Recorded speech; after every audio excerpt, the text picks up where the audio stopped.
around my story. Do you remember me? Probably not. I'm the girl that can see the future from Wendy's story. I cannot use my real name for safety purposes. For now, call me Sarah. I might have sounded evil or even crazy in Wendy's story, but believe me, this is not even close to the truth. Let me tell you about myself. I come from an extremely strict family. I'm not allowed to have friends, I'm not allowed to leave the house except for school, and I'm barely allowed to access the internet. I live with my mom, my dad, and my much younger brother. I wouldn't say we're homeless, but we are poor. I discovered my power when I saved my mom's life one time. I was only a kid, and we were picking up my brother from daycare. Right before my mom crossed the street, I blacked out and had my very first vision. I ran out of the car and screamed for her to stop.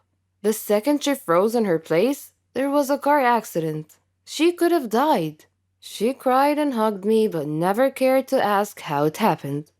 We're not a close family, so I never told anyone. I kept having those visions ever since. Years later, I learned how to control them. The few minutes of internet I was allowed, I always tried to look for a reason why or how I got my power. I never got an answer. I needed a distraction because I felt lost and like I did not belong. Now that I'm finally in high school, I asked my parents if I could have a part time job after school. They never gave me any money, and to be honest, I needed some. I knew they were going to say no, but to my surprise, they agreed on one condition that I give them half of my paycheck. I agreed.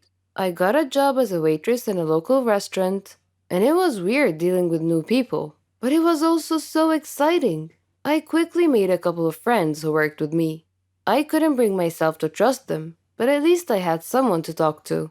One day at the restaurant, I heard some customers talking about something called the dark web. I wondered what it was. After my shift, I casually mentioned it to one of my colleagues. He explained everything to me. It was on my mind day and night. It sounded like a place full of weird people, just like me. With my first paycheck, I bought a new phone and kept it a secret from my parents. I immediately used it to access the dark web. It didn't look scary to me.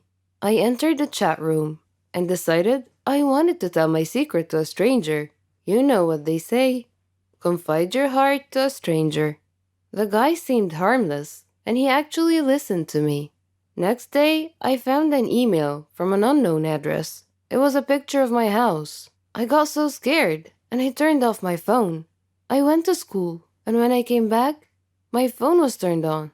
There was another email, and it read, "You're going to help us accomplish a few missions. You'll get your share of the money. Meet me at this address at 11 p.m. tonight. If you try to act smart, you'll regret it." I had no idea what to do, but I knew I had to go. I snuck out that night and met the person from the email. He wore a mask and he threw some pictures at me. They were pictures of my family members. The first thing he said was, "Do you want them dead?" I shook my head. He said, "A quick test. What's going to happen in a few seconds?" I opened my eyes wide and said, "A black car will come pick us up." He nodded his head in approval. He blindfolded me and put me in the car. After a few minutes, he said, "You're coming with me. The guys here will do the work, and you will guide us."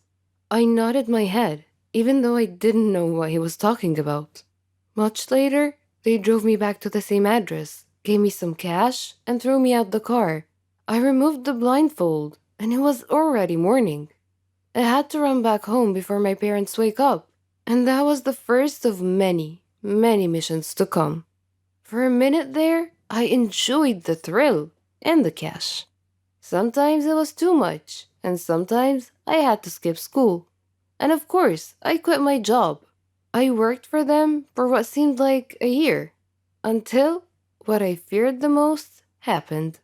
The gang I worked for asked me to help them track a person so they can kill him. It was not a matter of choice. It's either I help them or they kill me and my whole family. I tried to ignore the email. However, an hour later, a server appeared on my phone. It was titled, "We see you." And it was full of pictures from inside my house. 30 seconds later, the page dropped and disappeared. I can't even tell the police. I can't do anything. That is when it occurred to me that the only untraceable person in the whole world is Wendy. Next day at school, I looked all around for her. I finally ran into her in the bathroom. I couldn't utter a word. I only had one hope, that she would hear my thoughts. I focused as hard as I can to think loud and clear. Wendy was fixing her lipstick in the mirror, and after a few minutes, she dropped her lipstick and looked at me. I begged her inside my head to keep her mouth shut. She blinked twice and left. The mission is happening in 24 hours. What if Wendy can't help? I didn't get a second of sleep that night. I know you think I'm a bad person, and I won't argue much, but killing someone was crossing the line. I wanted to get out of this long ago, and I couldn't. Now I have to help them kill an innocent person? Time just flew by. I got an email, and I had to drag myself to meet them. Their big boss looked at me and said, "This time you'll get cash and a fake degree. So stop acting like a baby and get to work." I nodded. I thought about giving them wrong information, but I knew I'll get caught. A sniper was waiting for a signal from me to shoot. I was only a few feet away from the victim. I was shaking nonstop. Right before I gave the signal, I heard a police siren. I looked at the sniper and he was about to shoot. I jumped and knocked the innocent man down, but I got shot in the arm. In the blink of an eye, the gang disappeared into thin air. Police called paramedics, and to my surprise, Wendy was here. She practically saved my life. Or are they going to find me and kill me and my family? The police confiscated my phone. My wound was properly taken care of, and they called my parents. To this point, I was not interrogated yet. My parents came, and they couldn't look me in the eyes. A police officer explained what happened, and told them, "She's staying with us until further notice." And they all left. Well, except for Wendy. Her dad was cool enough to let her stay with me until police asked her to leave. She looked at me and said, "You owe me one, gangster." And we both laughed. A police officer came and informed us that Wendy will have to stay here as well, for her own safety. She looked at me and whispered, "We'll have a gang of our own when all of this is over." I smiled and didn't say anything. Wendy's face got serious and she asked me, "How am I gonna explain to them what happened in details? We cannot just tell the police we have superpowers." Before I could